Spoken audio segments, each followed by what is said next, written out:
ఓం శ్రీ పరమాత్మనే నమః. శ్రీమద్భగవద్గీత అథ ద్వితీయోऽధ్యాయः. సంజయ ఉవాచ ఏవముక్త్వా హృషీకేశం గుడాకేశః పరంతప నయోత్స్య ఇతి గోవిందా ముక్త్వా తూష్ణీం బభూవః.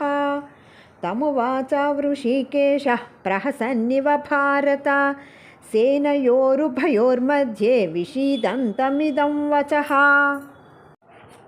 సంజయుడు చెప్పాడు, ఈ విధముగా అర్జునుడు శ్రీకృష్ణునితో చెప్పి నేను యుద్ధము చెయ్యనని చెప్పి ఊరుకున్నాడు.